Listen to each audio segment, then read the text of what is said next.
Hello, everyone. This is Dave Farnsworth with the Regulatory Assistance Project. I'd like to welcome you today to our webinar that will be exploring RAP and IMT's latest publication, a guide entitled Participating in Power, How to Read and Respond to Integrated Resource Plans.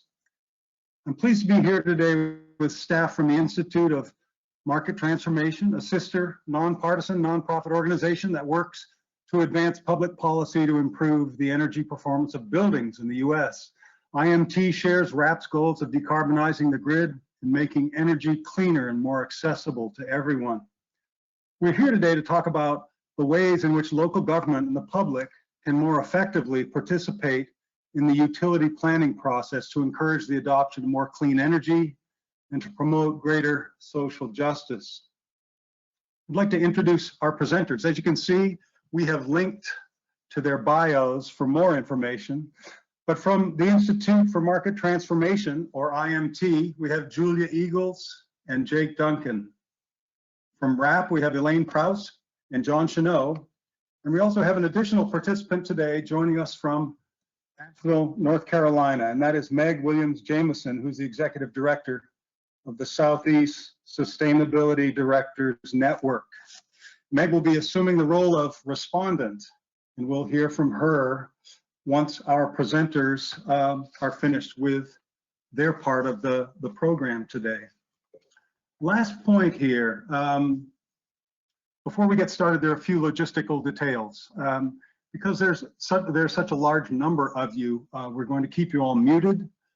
However, you can submit questions in the question box. We'll do our best to get to as many of those as possible. The webinar is going to run for 60 minutes, but we'll stay on for an additional half hour if there are more questions. And finally, you should know that the webinar is being recorded. In a few days, we will send you a link to the recording and to the slides. So I'll now turn the presentation over to my colleague to provide an overview of that guide. And Elaine, I think it's time for you. Yeah, great. Thanks, Dave. So I'm going to start us off with a brief introduction to integrated resource planning and the importance of public participation in the process. The practice of regulated utilities, even doing IRPs, came out of the 70s and 80s after some pretty terrible energy planning decisions were made, and utility customers across the US ended up paying billions of dollars for new nuclear plants that in many cases never even came online. The forecasts for energy demand were greatly exaggerated. Cost estimates for new generating resources to meet that demand were much too low. So the results hurt the customers and triggered these new requirements across the country for transparent and rigorous planning. Today in 36 states, regulated utilities are required to undertake a formal IRP process. Integrated resource planning is a public regulatory process to develop a long-term plan for resource development in a utility's territory.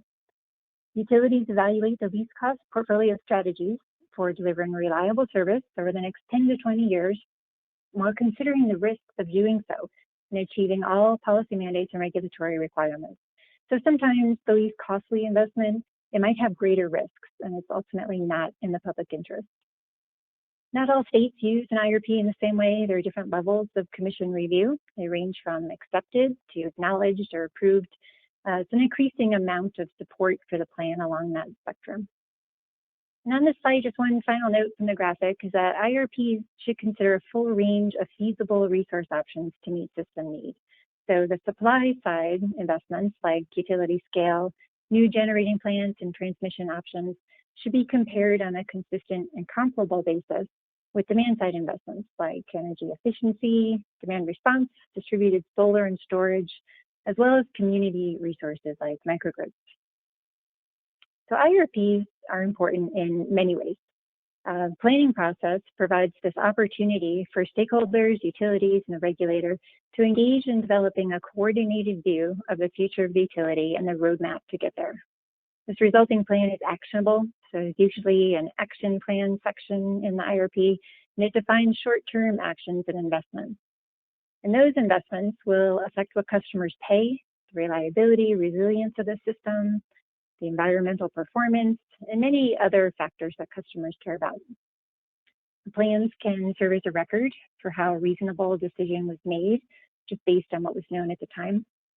And they also serve as a hub of information. It can be a terrific resource of data, major assumptions to go back to.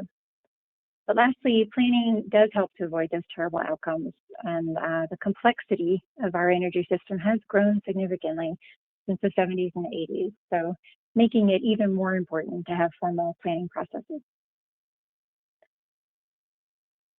So back to that first reason for why IRPs are so important. It's really this opportunity for a coordinated view of the utility future. And there are three roles in this process. I'm going to start with the regulator. The regulator wants to avoid these bad outcomes of poor planning. So they're looking to see that the public process was used and that it provides transparency and the opportunity for input to ensure the reasonable business practices were made in the public interest. In evaluating these plans, the regulator looks to customers, advocates, really generally described as stakeholders, local governments would certainly be in there, to inform the definition of public interest, such that the IRP will reflect interests of customers and communities. They also look to stakeholders to provide information and feedback on input assumptions and planning objectives. And the utility holds most information and expertise for how to operate the system, as well as that responsibility for ensuring safe, reliable, affordable services are delivered. Like any business, the utility would like to maximize their profit, but they're held to justifying a reasonable planning that meets customer needs. So a successful IRP process really relies upon these three coordinated roles. So next, I'll hand it over to Jake to get into details of the guide and relevance for interests of local governments and advocates and regulators. Thanks, Elaine. I'm going to go over a quick overview of how we present information and guidance in a document to advance several equity, social justice, and climate priorities expressed by local governments. Then I'll pass it off to John Shenot RAP to talk more about some of the content of the report, specifically on how to effectively read and analyze an IRP. And then Julia will give some more detail on two specific case studies. And after that, we'll hear from some reactions and thoughts from Meg Jamison. So picking up on Elaine's points on the importance of the IRP, I wanted to start with why local governments are interested in utility regulation. So first of all, local governments have been leading the way for several years now on climate action.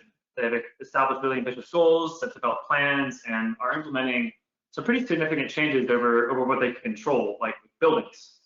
But for local governments that exist in an area with investor-owned utility, they often have little to no direct control over the resource mix that they use. And so they look to indirect methods to make changes in the utility space. So we authored a report for NARUC that documents a lot of this activity. In parallel, the ongoing cultural awakening to the pervasive impacts of historical oppression of Black, Indigenous, and people of color communities, and the resulting inequities include the power sector. Topics like power plant siting, coal ash disposal, rate design, etc., have garnered a lot of attention for their disproportionate impact on underserved communities and their opportunities for reparations. This recent report from the Energy Democracy Project exemplifies how equity can be brought into the utility space. So local governments, as representatives of the public interest, are very much at the center of both climate and equity. And they're increasingly looking towards the utility regulatory space to ensure that publicly regulated utilities are serving the public interests. So some of the more sophisticated and research organizations are leading the way. And our report and a companion report from the American Cities Climate Challenge really look to lower the bar for participating in this highly technical process.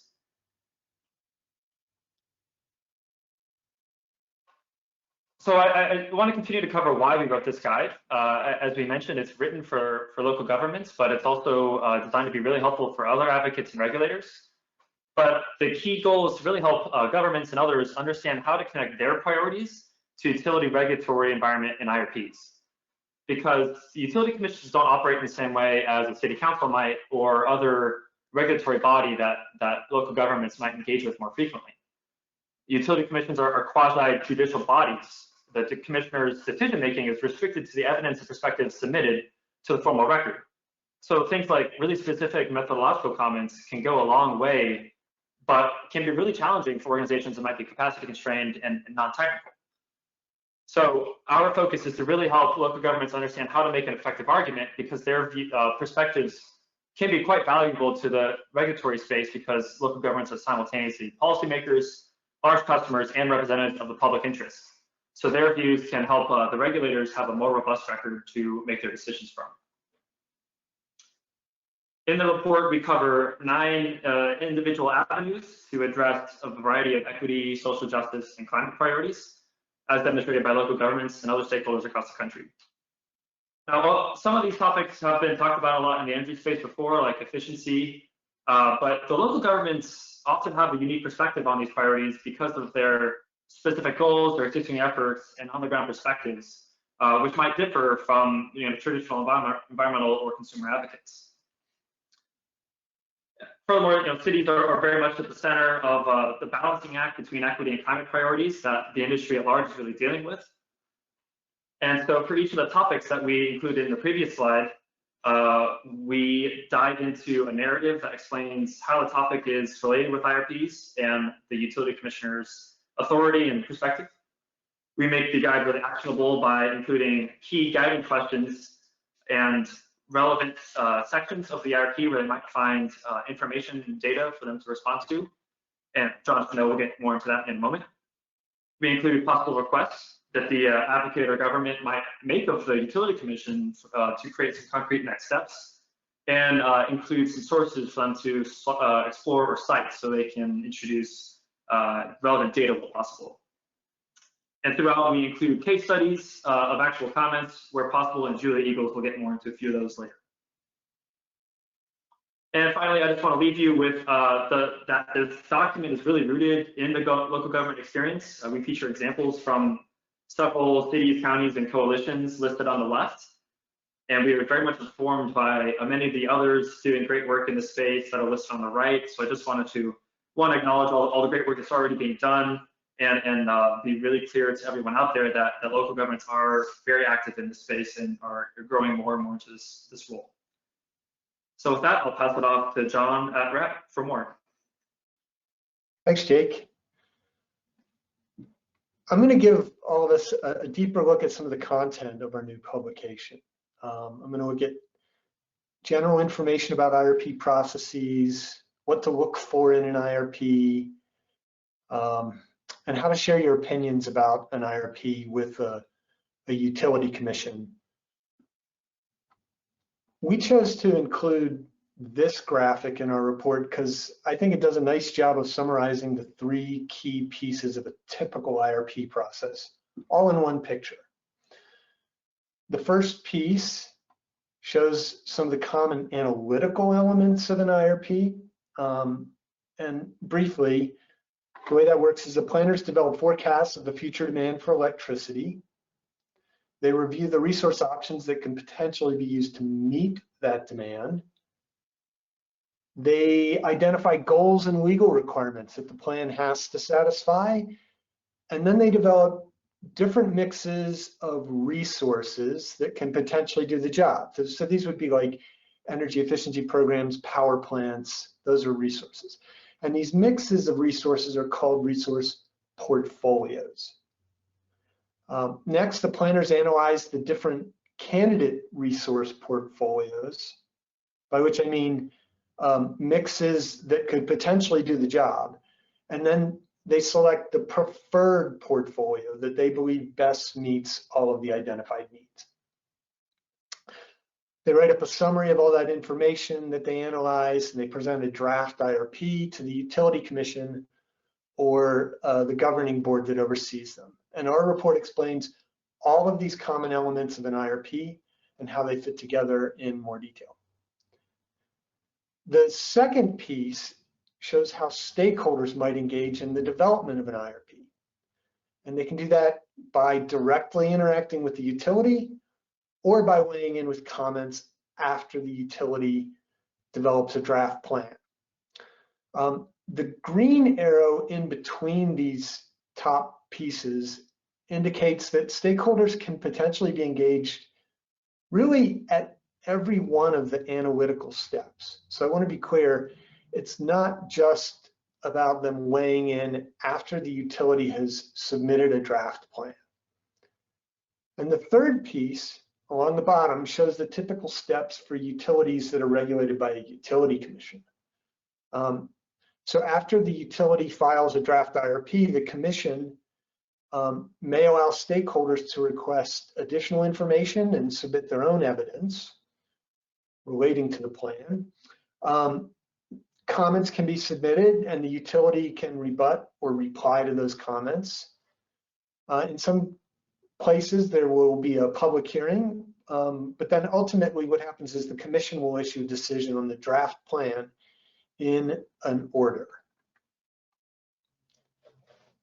Although our report describes these common elements of any IRP process, we want you to be aware that every process and every IRP document is actually unique. So when you read an IRP, you may see different terms used to describe some of the same common elements, different terminology, and the analysis steps may be presented in a different order too.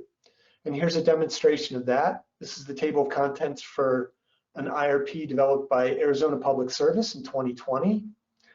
And I told you that creating a load forecast is usually the first or second step in developing an IRP. But in this example, the load forecast doesn't come until chapter 5. I also said that identifying and screening resource options is a common element of all IRPs, but you don't see anything about that in this table of contents. Instead, what you would find if you open the document is that the chapter on meeting future needs is where they talk about resource options. So all the common elements are in this IRP, they're just in a different order and in some cases using different terminology. And that's probably what you'll find in any IRP you look at around the country. Slight changes in terminology and sequencing. So it would be great if you could read the IRP from cover to cover, but that won't always be realistic. So our report suggests some shortcuts that can make that task more manageable. First, look at the table of contents and read the executive summary. That should give you a pretty good sense of where in the document you'll find the various analyses, like the load forecast, for example. Next, it's really helpful to use a search tool to zero in on the topics that are of particular interest to you. So if you're in plans to retire a coal plant, for example, you could search for the word retire. Or if you represent low-income customers, maybe you would want to search for the words low income or equity. Next, we suggest you scan the list of figures at the beginning of the IRP. You might be able to jump to a picture, a figure, a graph, a table that speaks 1,000 words. We also recommend you look at the last IRP filed by the same utility and compare it to the present one. So is the utility adapting to changes like cheap renewables and the growth of electric vehicles? Or is it using outdated assumptions? Next, compare your goals to the utility's goals. And those are often explicitly stated in the IRP document. So is there anything you think is missing or anything you disagree with in the utility's goals? Next, I recommend you try to discern what's most important to the utility. This could tell you where you have common ground and tell you where you'll need to advocate hard for changes. For example, if you search for the word resilient in an IRP and you find 100 matches, well, that probably tells you that this utility thinks resilience is really important. And if it isn't mentioned at all, that tells you something too.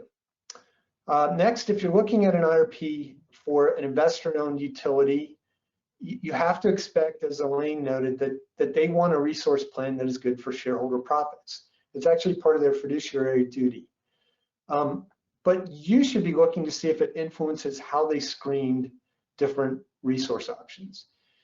Does the IRP fairly consider customer-owned resources, or is there an unreasonable preference for utility-owned resources? And finally, if you know of other like-minded organizations that are reviewing the same IRP, you might want to divide up the work.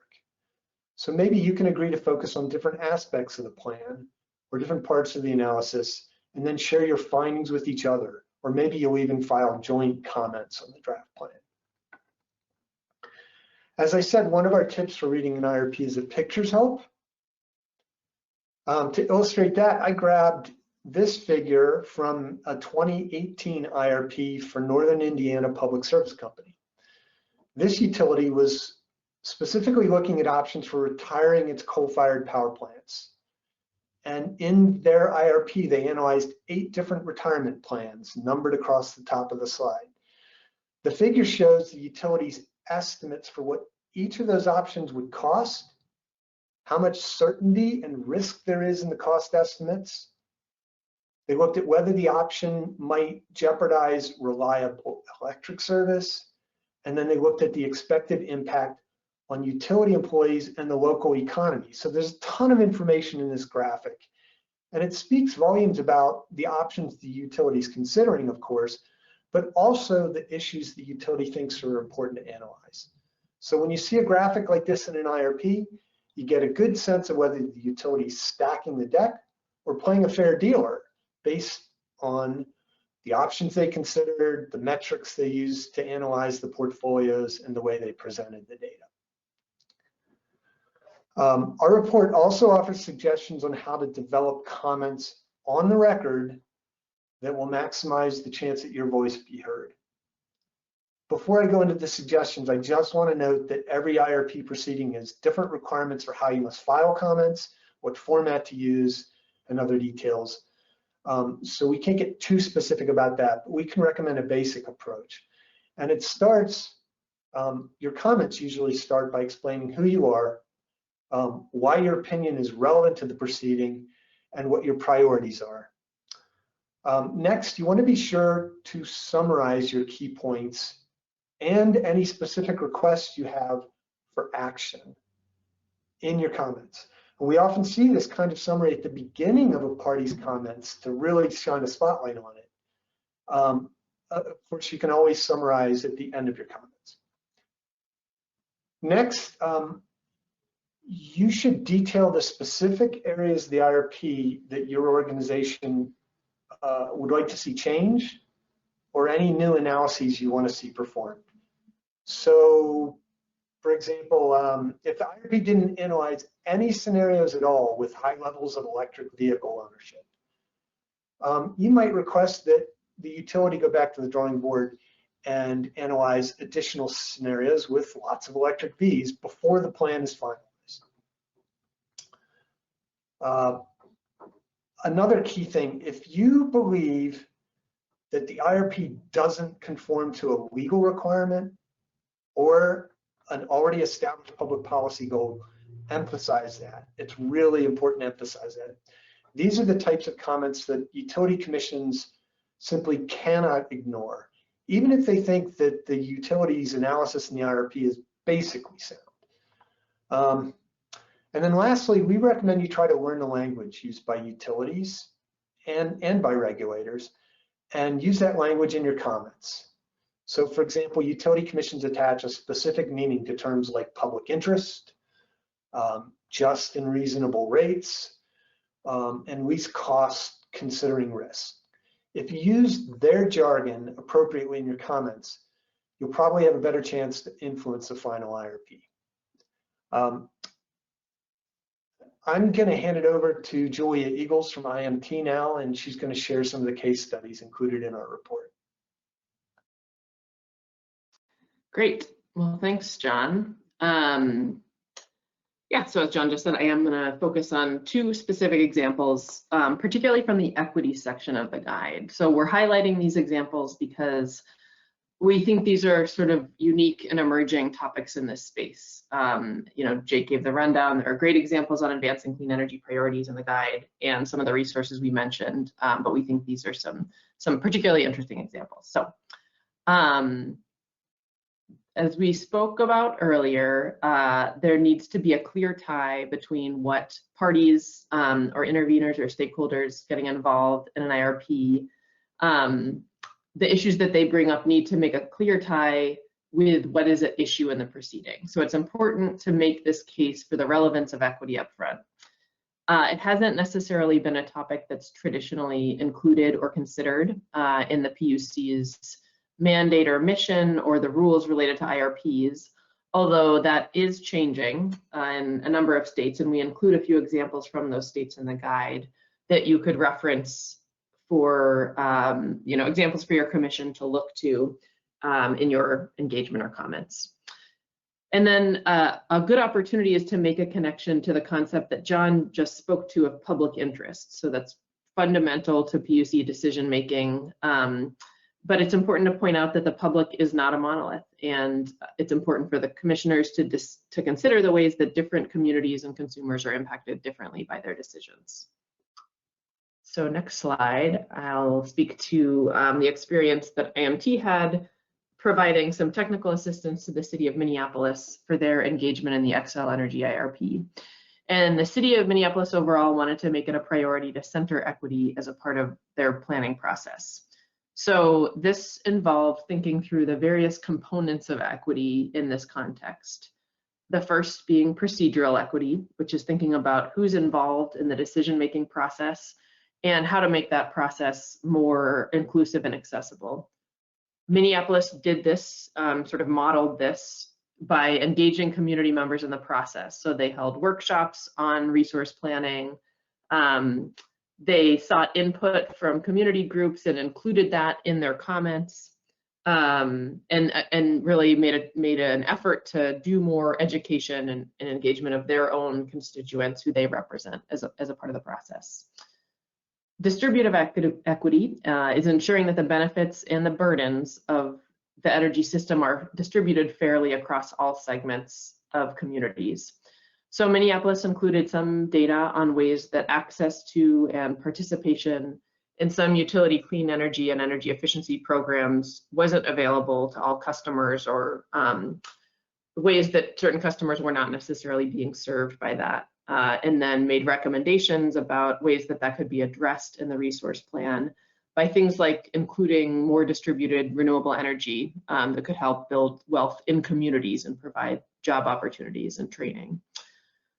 Lastly, reparative equity means looking at the historical disparities that exist in the energy system and also thinking about the opportunities to correct for that. So Minneapolis included some examples of communities that had been disproportionately burdened by the electricity generation system and pollution related to that in the past, and recommended that the utility and regulators look at ways that they could implement a just clean energy transition, so one that would expand the benefits of the clean energy jobs and investments to those communities, particularly low-income communities and communities of color that haven't benefited in the past. So Minneapolis made a point of applying an equity lens to their comments overall, and took advantage of their status as a formal intervener to bring in additional data through information requests. So this slide, as Jake mentioned, we've got in the guide a table in each section that summarizes the key takeaways on each strategy. And this is the one for making the case for equity. So it includes some key questions that you could ask in your review of the IRP, either directly to your utility or other partners, or as information requests, and including some relevant resources from experts in utility regulation and energy equity and justice, some of which were mentioned earlier, but are great things to kind of cite or go to for information as you're developing comments. So another section in the guide addresses this issue of energy burden, which we've heard is a major concern among local governments and other advocates that we've been working with, and increasingly so, looking at the percentage of income that a household or individual is paying toward their energy bills, so electricity and gas bills. And the visual from Efficiency Vermont here shows how that's calculated. Well, all households have some energy burden. A household is typically considered in high energy burden if their energy bills exceed 6%, and severe energy burden is considered 10% or more.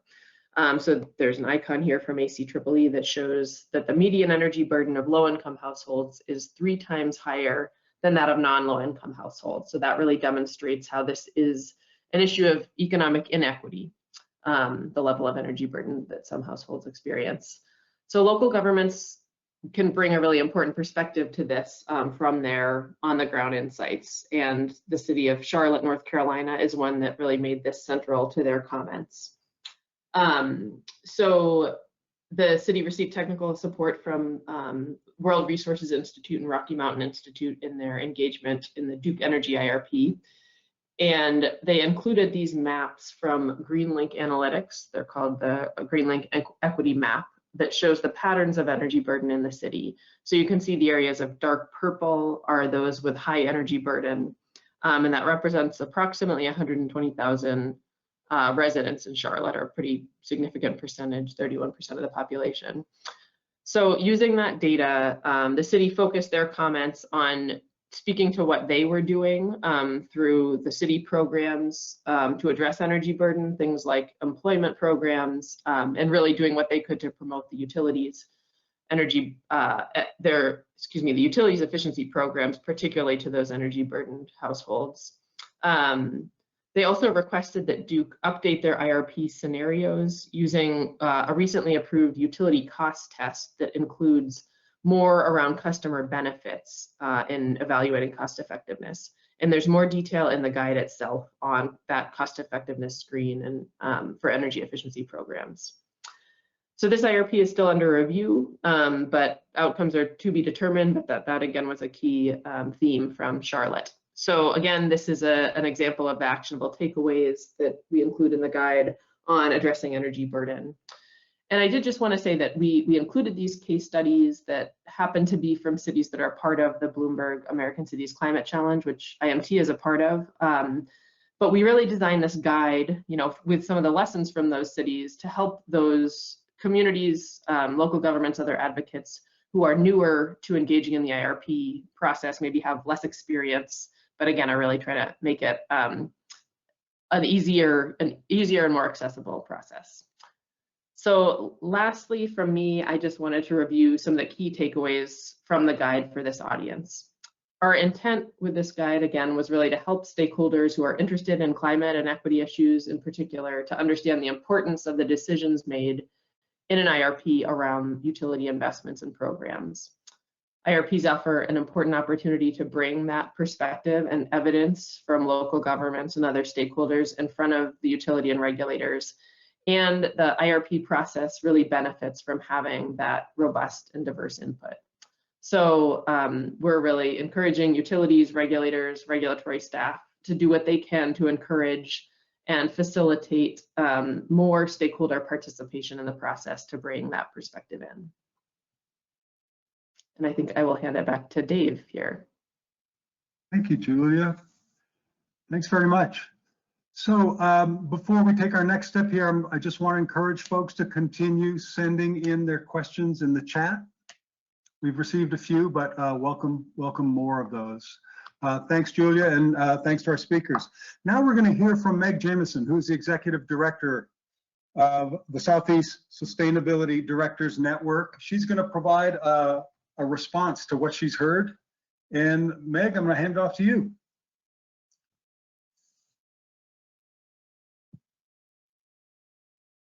Okay, can you hear me? Sure can. Awesome, thanks Dave, and really great job saying SSDN. Really appreciate that, and thanks for having me here today. So I'm really pleased to be invited to this conversation. It's really exciting to hear so many other great examples of engagement in integrated resource plan activities from local governments. I'll give you a quick background on SSDN just so everybody knows who we are. But SSDN is a network of local government sustainability directors throughout a 10-state region in the southeastern US. We work in Virginia down to Florida and over to the Arkansas and Louisiana border. And so SSDN does a lot of things. Primarily, we're a peer-to-peer organization, but as was kind of teed up on the beginning of this call, many of our members, especially those that have clean energy commitments, realize that a lot of that ability to get to their goals is out of their control. And so several of our members in our local government state groups, such as North Carolina, such as the city of Charlotte, are starting to look to SSDN and other partners who have been mentioned on the call today and who are on the call today to help build their capacity to understand how they can get engaged in integrated resource planning activities and other utility and regulatory activities. So it's exciting to see this interest. And yeah, and one of the things that sort of I really value is the reports sort of breaking down of how to actually read the IRP and how to have some cheat sheets. In North Carolina, in addition to Charlotte, we had 2 other local governments intervene actually in the Duke Energy IRP, and the process by which they had to comb through the documents and also talk with their legal counsel, I know was cumbersome. So I know this guide will be put to use. So yeah, that was great to see. I will just flag that there were some other opportunities that came up, and I'll give you a little bit more context on some of the ways that we worked with other partners such as RMI and WRI and others in North Carolina on engagement in the Duke IRP this past year. You know, formal intervention isn't right for every community, and especially those who are just getting started, but going through the process and the exercise of learning about the integrated resource plan and learning about the concepts that we just went over was an excellent step forward. And while not all of the local governments we work with in North Carolina chose to formally intervene, we had several that were interested in actually just submitting comments and collaborating on comments. And that process was quite interesting too to follow. So in the end, in addition to in addition to Charlotte, I just want to give a shout out to the city of Asheville and Buncombe County, who also formally intervened.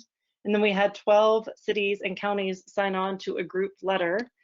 And those cities were Boone, Chapel Hill, Carrboro, Durham County, Durham, Matthews, Orange County, Raleigh, and Wilmington. And then 2 cities actually submitted their own individual letters, so the town of Cary and the city of Raleigh. So the outcome of sort of a collaborative support mechanism to engage these communities on intervention and on just building their own capacity to learn what's going on and also speak to their leadership about it really proved to be a good step forward. And much of the comments that you all highlighted in the comments around the sort of content of the Charlotte intervention were reiterated in that group letter, from using utility cost tests to reassessing the EV penetration rate, to really highlighting a specific point around that focused in on equity, to retiring coal plants more quickly. So yeah, so it kind of ran the gamut, but it was just yet another opportunity to reiterate some points that were pulled out from the formal interveners. So yeah, I'll pause there and see if anybody has any questions or any other thoughts. Thank you, Meg. That's great. So it sounds like collaboration is, it's one of the recommendations in the guide. It sounds like you found that to be really important. Yes, I think what I would say that not only was it important to have collaborators, I think in the guide you mentioned collaborating with other sort of advocacy stakeholders and or others that might have more experience in formal intervention. That was really critical. The collaboration amongst local governments was critical. So what we found is, you know, a lot of our mayors, a lot of our commissioners, they all work and know each other. They're aware of what's going on. And once one of the local governments started talking about a collaborative letter or getting involved, you know, even in this virtual world that we're in, or maybe more so because of it, word started to spread. And so it gave more governments confidence to sort of explore what the opportunities might look like. And similarly, it gave other leadership, other stakeholders, legal, you know, city attorneys or other groups the confidence and the ability to, yeah, take a step forward. So yeah, collaboration on all fronts. Sounds really important. I'd like to give Jake, Julia, Elaine, and John a chance to raise any questions with you before we move on to questions we've gotten from our listeners. Great. Speak up, folks. Hey, Meg, this is Jake. Question, do you have any insights on how the utility commissions or the utilities reacted to some of the content brought forward by the coalition and individual cities in North Carolina? I have a little bit of, yeah, I have a response to that I think is worth mentioning here. And I think it goes to the point where, you know, this can make people nervous. Engaging in something like this is not an easy thing to do.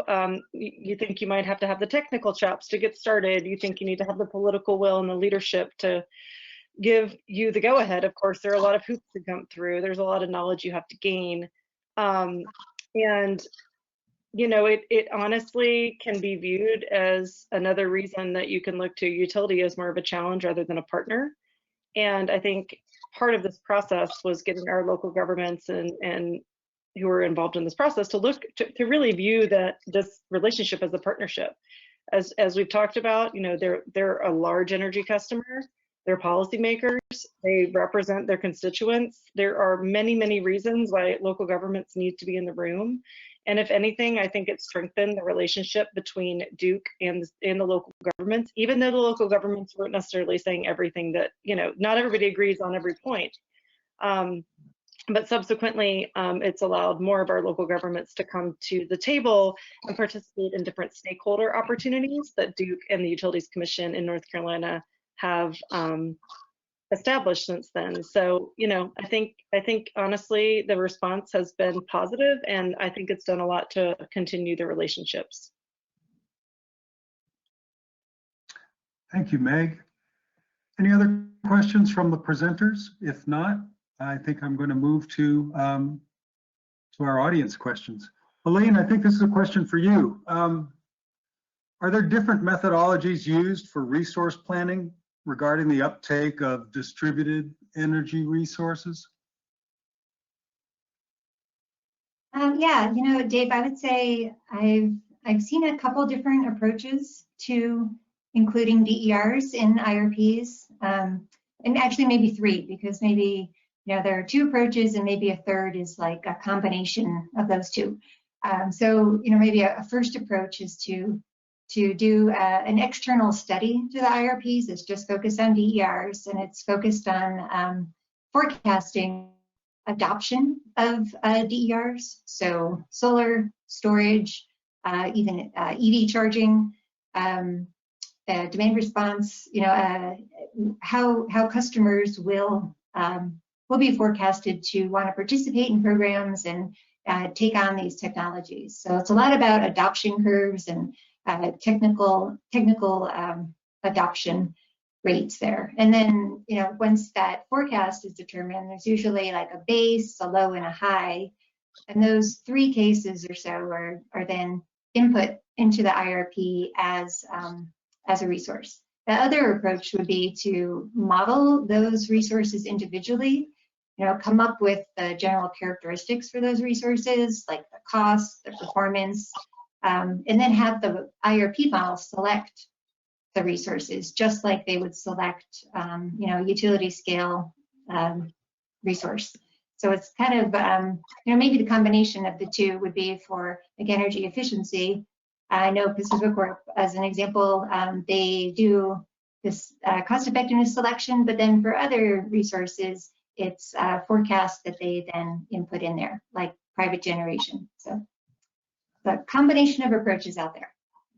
Great, thank you.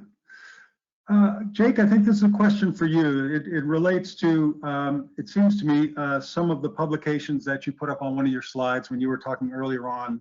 Question is this, is there a coordinated push to be more inclusive in stakeholder processes, for example, by NARUC, equity groups, foundations?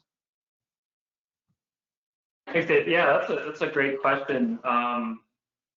First of all, I would say that this is absolutely something on a lot of people's minds right now. NARUC put out a publication earlier this year on inclusive stakeholder engagement for utility commissions, which I would certainly encourage folks to go look at. They've got a lot of great examples from actual engagement practices and suggestions on what to do next. So that's out there. There's certainly a lot of regional and local activities. I could share a little bit about an example from Oregon, where a lot of great activity is going on right now. The utility commission utilities there are engaging community pretty deeply on the distribution system planning process that they're actively working on redesigning through a utility commission docket. Several community groups and organizations were kind of galvanized to participate more with their utility regulators after some investments in their neighborhood happened that they weren't aware about. And so this feedback, this new voice to the utility commission really helped them understand what the community wanted and needed, because if the community hadn't spoken up, they wouldn't have known. So the Oregon PUC really imbued community engagement in the distribution system planning proceeding. They mandated that the utilities have a certain amount of workshops and engage the communities in certain ways. That's led to some really great conversation. This has also been paired with some state level legislation in Oregon that allowed the utility commission there to consider energy burden in their rate design, and also redesign their integrator compensation to make it easier for communities to get paid for their time spent working at the commission, which is a really huge deal. So just to kind of zoom out, I think, yeah, a lot of people are doing this. The PUC can really open the door, but there needs to be more. You know, community organizations really have to be compensated for their time to putting in this unique input into the commission. They can't really, there's a really high bar, it takes a long time, and so they need to be compensated for their time spent on this. And I would also say that I think in a large part, in some cases, they might need some additional technical support, because you know, if the commission or utility says they want to work in equity, that's great, but unless they're really thinking about how they can integrate that into the cost benefit analysis and plant siting and resource plan and capital planning, you know, that's not really happening, and communities need help understanding this process so they can effectively engage. Thanks, Jake. Meg, if you're still on, I'm curious, have you seen, similarly, have you seen a push to be more inclusive, whether it's before commissions or other processes, or efforts to try to make those processes more inclusive? Yeah, absolutely. I was going to chime in anyway, because I think I was going to comment on sort of the upfront planning process at the local government level. If a community adopts, say, a clean energy resolution, and then they embark on a clean energy plan, we're seeing communities now, or we would encourage communities now, to just use that as an opportunity to educate their community in that community engagement process that would inform that clean energy plan. You know, go ahead and educate your partners and your stakeholders in your local community up front. Like, try and talk about them with this, like, what is an IRP? Why is some of this clean energy goal out of your control? And getting community members and local partners involved from the beginning really adds to that voice. It also allows local governments to sharpen your perspectives on what the need is, so that you can better advocate for what they need when it's your time to go in front of the commission. And so, yeah, I think to start at the very beginning, using the whole planning process and the whole resolution process as an opportunity to do more education and technical capacity building as needed for your community members to get engaged. Great, thanks. John Shenot, a question I think will be, I'm going to send your way. How can environmental agencies become more involved in the development of components of an IRP? Well, David, there's probably some variation from state to state. Generally speaking, they could become a party to the IRP proceeding at the utility commission. In some states, other state government agencies can become a party to the case without having to request formal intervention. But that's a technical detail. I won't go into that. But basically, it's probably more important to think about why and how they could become more involved. And the why is because these long-term plans that the utilities developed will really shape the future of environmental impacts, in particular, air pollution and water consumption And so what environmental agencies can do is get engaged in the IRP process, and they can either provide information if the proceeding in their jurisdiction allows them to do so, or they can react to a draft plan that the utilities filed. And I would say, like, the key things for them is to focus on whether the plan is actually going to meet the state's environmental requirements and environmental goals, and whether it's going to do so at a reasonable cost compared to other ways to improve environmental outcomes. And there's a neat example from my home state of Colorado where the investor-owned utilities are required by the state to file IRPs that show how they will get on a course for deep decarbonization consistent with non-binding goals that the state has. So the decarbonization goals are not binding, but the utilities have to explain in their IRP how they're getting on a path towards those goals. The environmental agency will be able to check the utilities math, essentially. That's a gross shortcut to what they actually do. But basically, they can serve as a check under this process here in Colorado to make sure that the utility plan is actually getting on that decarbonization trajectory that the utility says it is.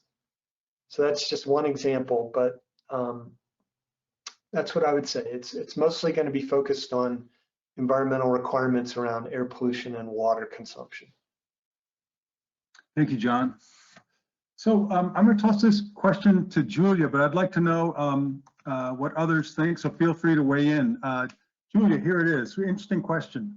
So energy is typically thought of as a commodity, but it is a basic need as well. How can regulators best deal with that tension?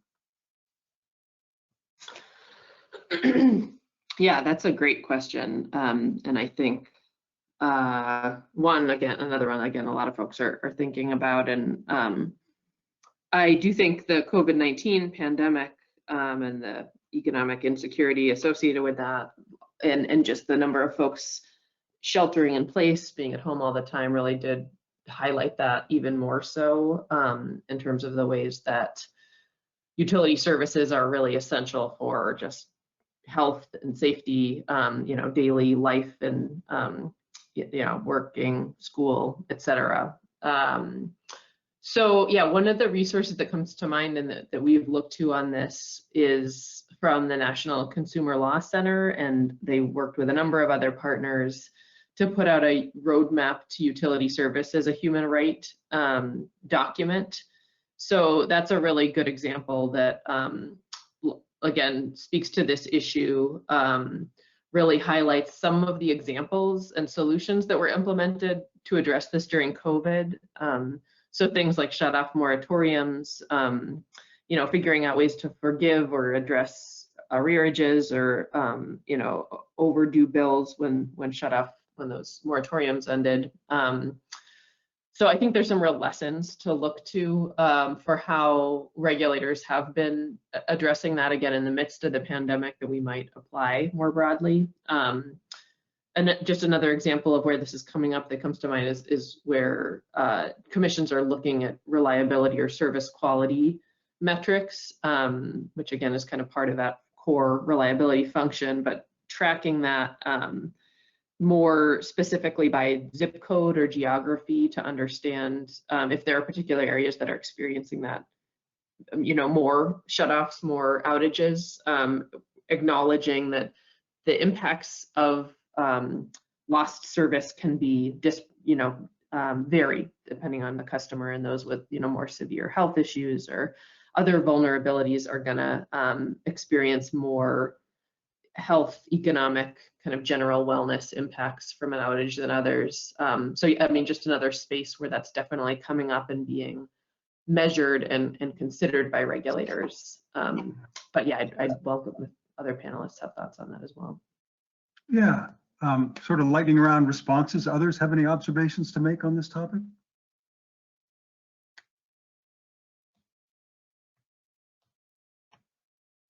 All right. Wallflowers here. That's okay. Hey, Meg, we're almost at the top of the hour. I just wanted to give you a chance to make any final comments or observations. I realize you have to leave at the top of the hour. I just wanted to give you a minute here to weigh in if you're inclined to. Oh, thanks, Dave. And I've really learned a lot today myself, so I appreciate it. Always a learning opportunity.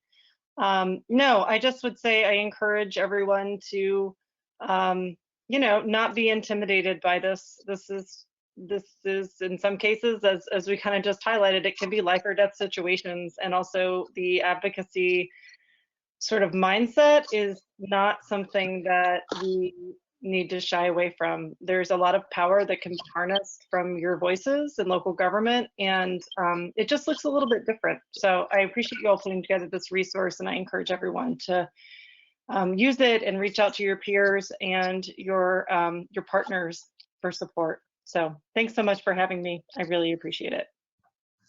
Thank you, Meg. Appreciate it. Meg Jamison from the Southeast Sustainability Directors Network. I'd also like to thank Jake Duncan and Julia Eagles from the Institute for Market Transformation, and RAP's John Shenot and Elaine Prause. We've reached the top of the hour. I just wanted to take a quick look at these takeaways just to tie a ribbon around all this. It's important to remember that IRPs form the justification for utility investments and utility programs, and that, as Meg just put it, they will benefit from your robust input into the process. Local governments, other advocates can, and they have added a really important perspective to this process. And we recommend that regulators take steps to encourage and facilitate stakeholder participation that can add new and important information to those proceedings. So with this, I'm just going to formally close out the recording and the top. We're at the top of the hour, the 60 minutes of this webinar. I want to thank everybody for participating. We still have a ton of questions, and we're going to continue for 30 more minutes. But anyway, thanks all. I'm just going to hold on for just a second here, and then we'll get started. We're back. How about that? I've got so many questions here. How will I go about this? Maybe John, maybe Elaine could answer this one. Is it acceptable to submit comments that compare the specific utilities IRP with a benchmark like the IEA roadmap to net zero by 2050?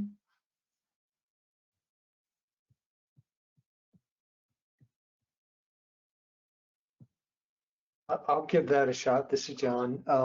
Is it acceptable? It is. Will it be accepted is another question. So I think in general, this wasn't a specific recommendation of our guide, but I think it is acceptable and probably a good idea to make sure that the utility that you're looking at and the commissioners and the other parties are aware of pathways to decarbonization and perhaps even to what other utilities are doing to get there. The asterisk on that, the catch, is that the state laws, the state requirements, even the IRP rules vary from state to state. So it's kind of hard to make a one-size-fits-all recommendation there. Thanks, John. Elaine, anything to add?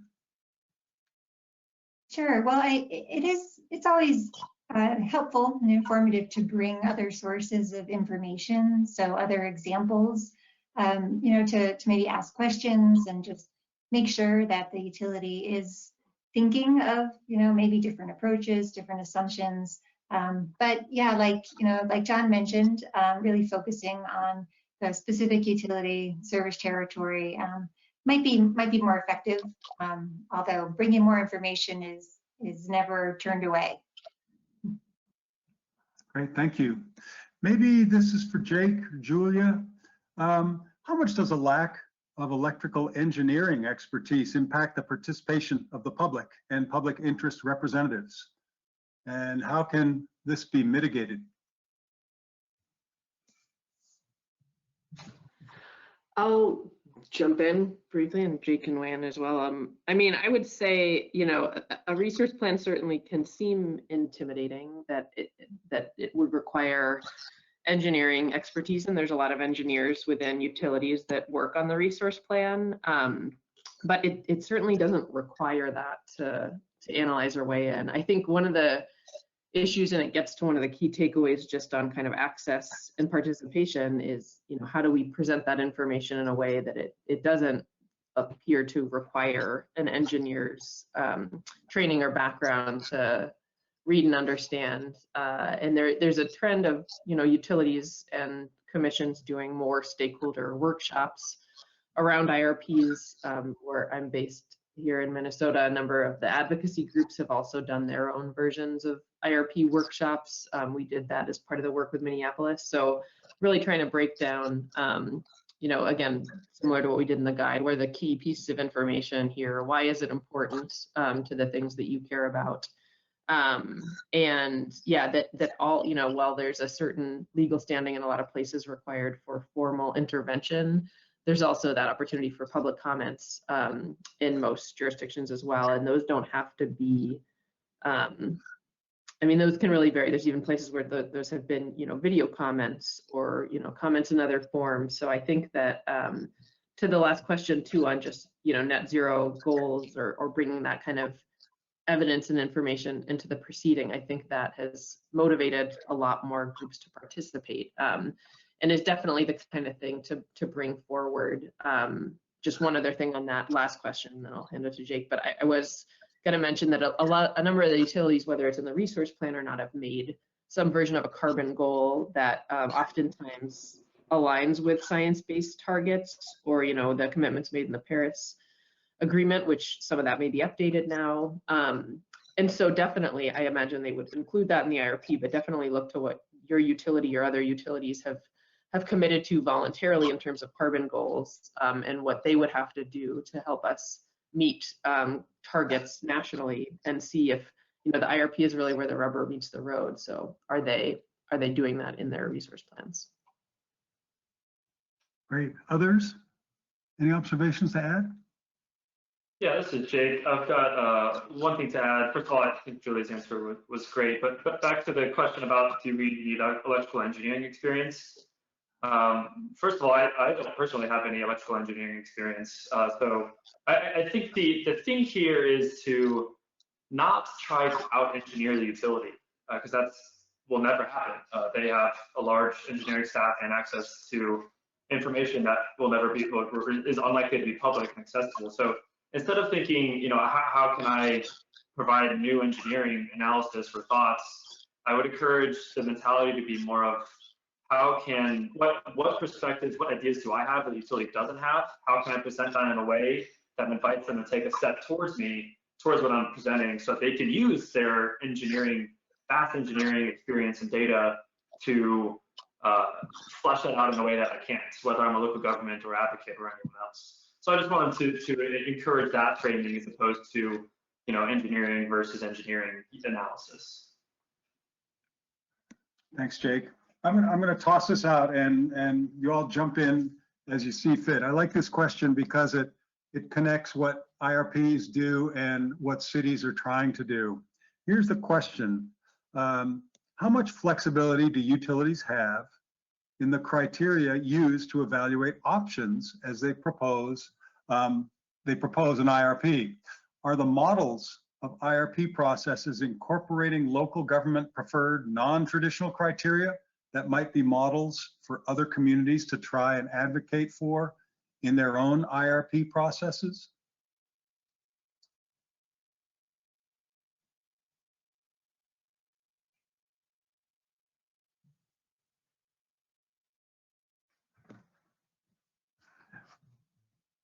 I'll boil that down once again.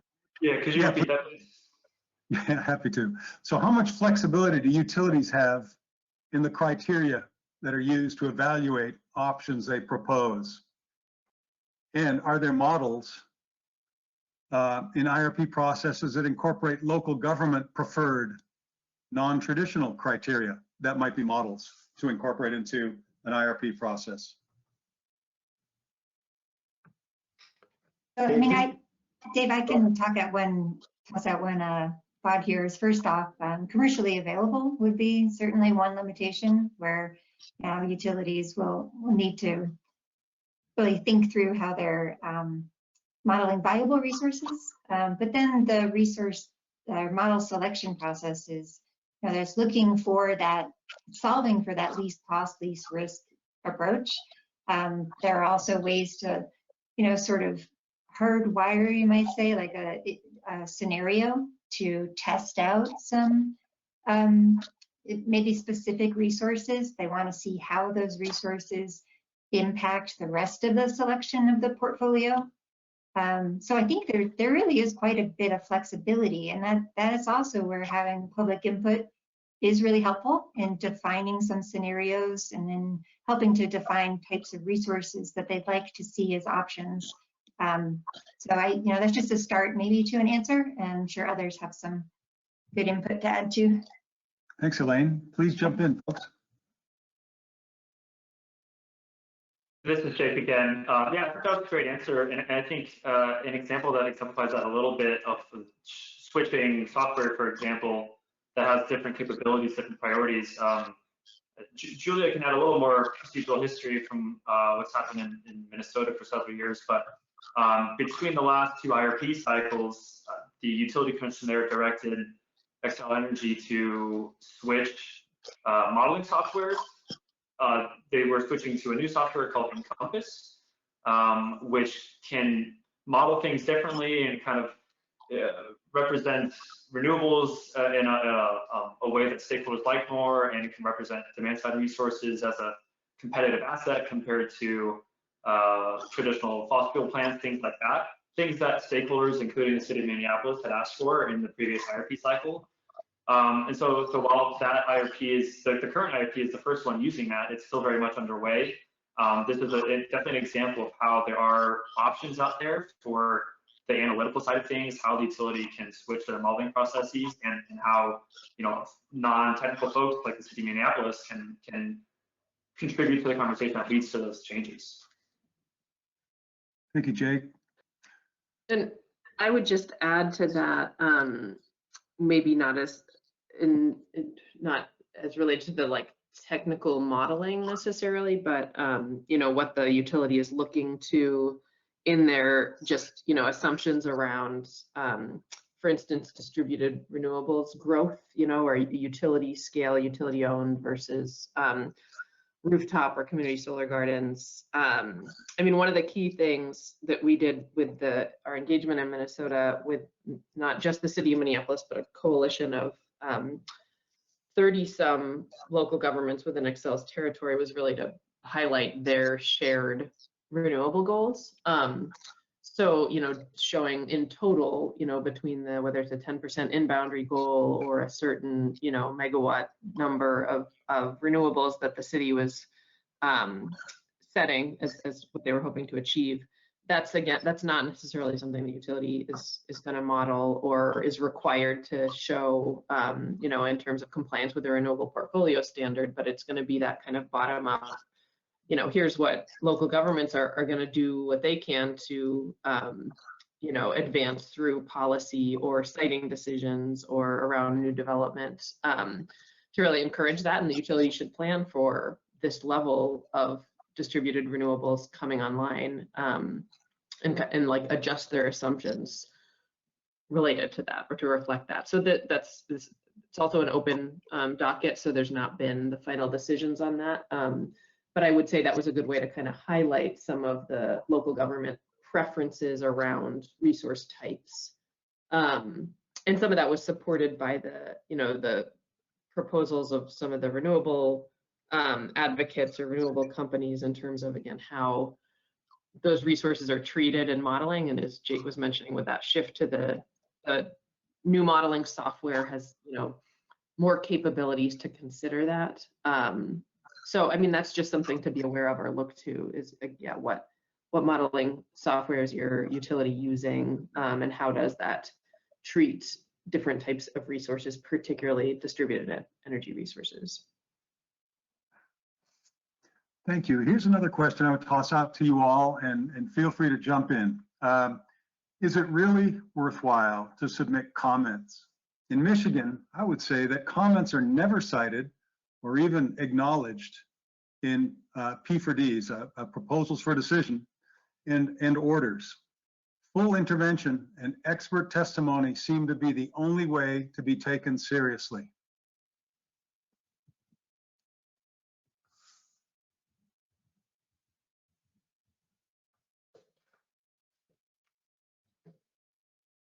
I'll give that a shot, Dave. This is John. There is no denying that intervening and becoming a formal party in the process gives you more ability to influence the outcome than weighing in with public comments. But in my experience, the way comments that are submitted by people who are not parties to the case, the way those comments are addressed, it does vary from jurisdiction to jurisdiction.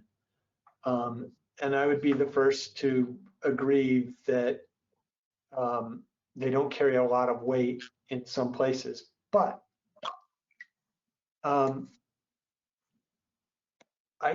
what I would say is that it's still important to get that information into the proceeding. And the more specific it is about a perceived shortcoming of a draft plan, I would say the more likely it is to be taken seriously and to affect the outcome. It's if you're not a party to a case and you say you submit a comment that has that expresses your opinion about whether the utility did a good job in the analysis, that might not have much impact. But if you submit a public comment saying our state has a water shortage and the utility didn't even analyze how much water would be required by the different resources that it evaluated, that's more specific and more likely to get the attention of the utility or the regulators. But less so than if you were a party. There's no denying that. Thanks, John. Any other observations? This is Julia. I would just say, and among the resources we included in the guide, and I think in the slide deck, is this IRP support package that was put together by World Resources Institute.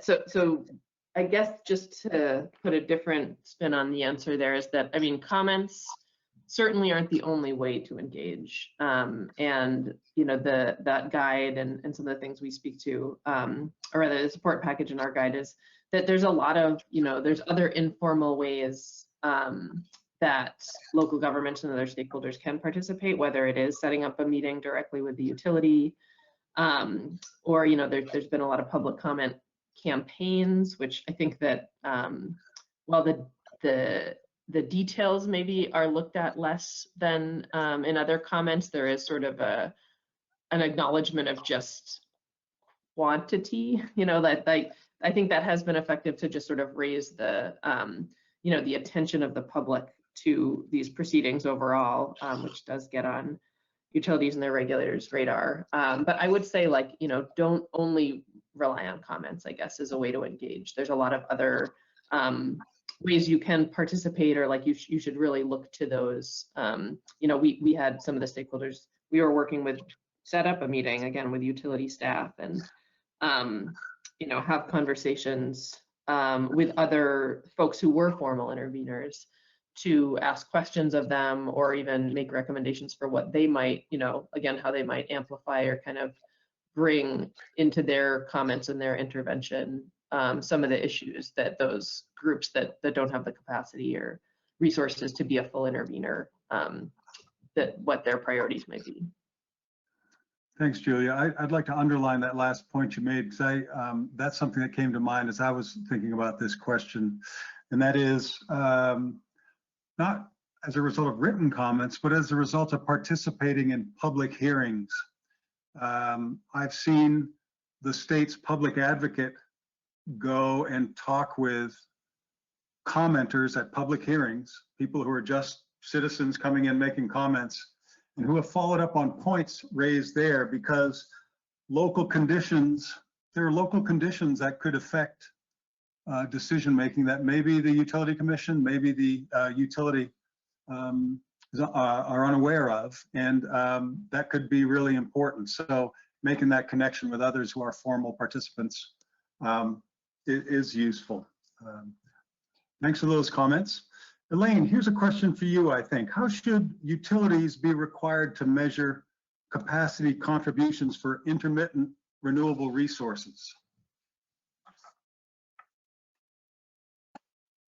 I know of a couple approaches there. I think like using a effective load carrying capability as one methodology. So, it is an analysis that also depends upon the penetration levels of those variable resources, and the extent to which you have those variable resources in the same location. So, for example, if you're adding more and more wind within the same regional or geographical area, has kind of the same patterns for resource, then what you actually might see is that the effective load carrying capability, or that contribution to capacity, is going to decline over time. So really, showing from a utility perspective that there's a diversity of resources really helps to increase the contribution of the total renewable portfolio. That's pretty, like solar, certainly that's all going to be the same. But yeah, I know John probably has a couple thoughts to offer here as well. Much more of an issue as we go forward with more and more renewables added to the system. Yeah, I'll just add a couple things. First of all, apologies if this is a little too technical of a question webinar, but since we were asked, we'll give it a shot. I would just add a couple things to what Elaine said, and that's that the devil can be in the details in terms of how they're analyzing, and it depends in part on when the utility's system-wide demand for energy peaks. So one of the practices that I don't think is a good practice that we see is where you estimate the capacity that you can get from a wind resource based on its average generation throughout the year, or even its low generation, and say, well, you can't count on anything more than that. But the trick is when does your utility peak? And when does the demand for energy peak, I mean? Because that's when capacity matters, the availability of capacity. And you might find that some resources are actually disproportionately available or unavailable during those system-wide peaks. So if you're a summer peaking utility, your demand for energy peaks on hot, sunny summer days, then those are the days when solar resources tend to generate a lot of electricity. But if you're a winter peaking utility and your peaks come when it's cold, maybe it's snowy, then the solar resources might not be able to contribute too much on those days. So those are the kinds of details I think you have to look at, or you have to ask the utility to look at when they're developing their IRP. Thanks to both of you. Here are a couple of questions I'm going to toss out to you. They have to do with the effectiveness of intervening in certain ways. First one is, can speakers address supporting or encouraging municipalities intervening in IRP processes as utility customers themselves, as differentiated from intervening on behalf of their residents and communities? And the second is, are local government comments in IRP proceedings typically more influential when delivered in coalitions, parentheses, sign-on format, or when submitted individually?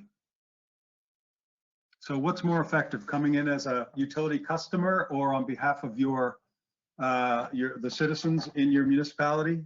And then does it make sense to sign on as a coalition or individually? Well, this is Julia, and I mean, I would say to the first question, I don't know that it has to be one or the other. I mean, I think that that's a good thing to highlight as a part of your comments. I mean, in terms of the introduction, in stating kind of your interest in the issue, I think both noting, if you have a sense of the percent of load that your city represents, and the number of customers, I mean, I think that they're both good to highlight. And I don't know that I have an answer for sure on individual or coalition engagement. I think it depends on the, in some cases we've had cities that on their independently become formal interveners. So they, that would, by a product of that status, they have, higher consideration. But I do think, there's a lot of different kinds of coalition groups that often participate, whether it's, on behalf of industrial customers or, if it's the consumer advocate. So I do think local governments are not like the traditional coalition group that shows up at the commission, but I think that making an effort to represent, collectively the shared interests of a number of cities that then represent a significant load and customer count from the utility is also really effective. So I realize that each of those are kind of not either or answers, but I'm curious if my fellow panelists have opinions.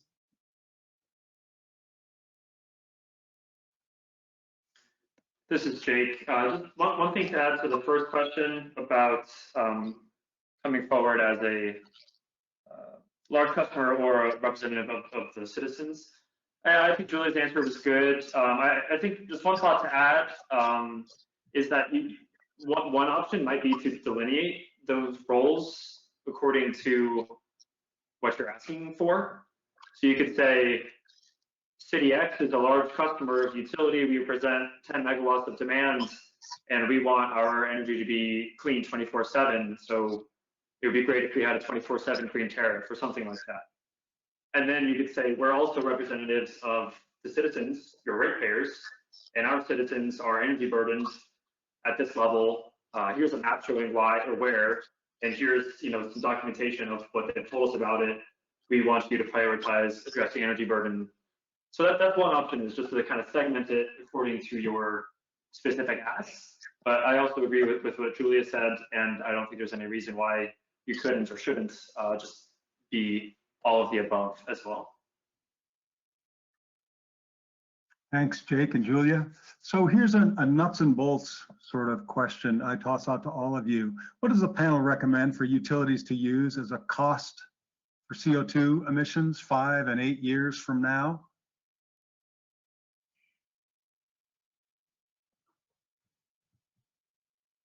Well, Dave, in some jurisdictions, they don't have discretion over what to use.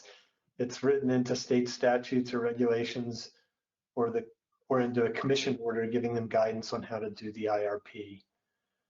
Barring that, I would say that the most important thing to do is to attach some value to it and to peg that value to some established source like the social cost of carbon value that's prepared by the United States government interagency group, or something like that, so that you don't just have a utility coming up with its own guesstimate of what that value 5 or 8 years into the future would be. Thanks, John. Any other observations? This is Jake. A quick thing to add, tangentially related, not addressing carbon pricing specifically, but one thing that I think is related is how utilities factor in climate risk. Are they accurately or actively factoring in the increased risk of increasingly intense climate events like the winter storms or polar vortex or hurricanes? And are they valuing resilience, CERs, on-site efficiency, things like that for their value in kind of mitigating the severity of those impacts? The work of the late Frank Ackerman out of Synapse Energy Economics looked into this through his book, Worst Case Economics, where he goes into that risk valuation if anyone wants to dive in more. But I think that question for utilities would be a really pertinent to ask. Thanks, Jake. So maybe this one last question. How does engaging in IRPs differ in regulated versus deregulated markets? How to respond effectively to IRPs in multi-state RTOs?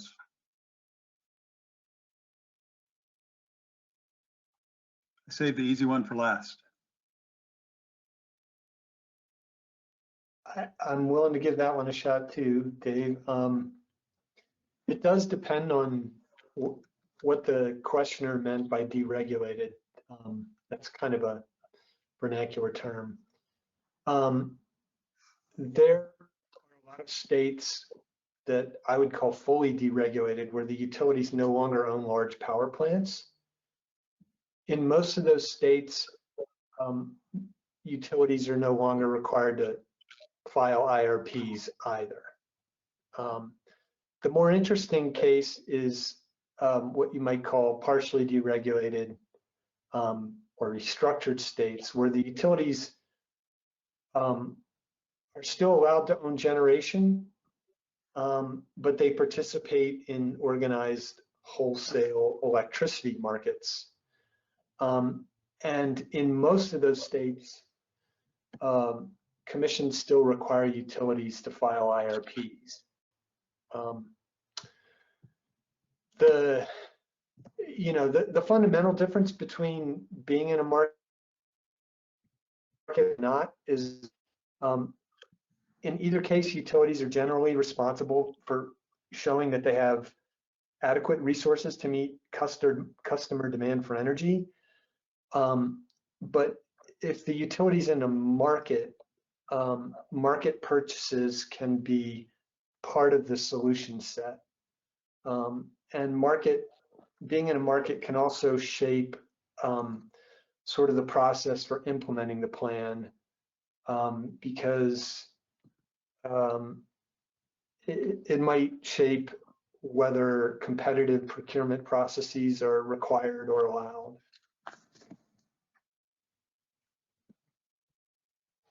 Thanks, John. Any other comments to add? Well, we've come to the end of our time. I'd like to thank you all for joining us today. Thanks to Julia Eagles, John Shenot, Jake Duncan, Elaine Prause. Great to have Meg Jamison on.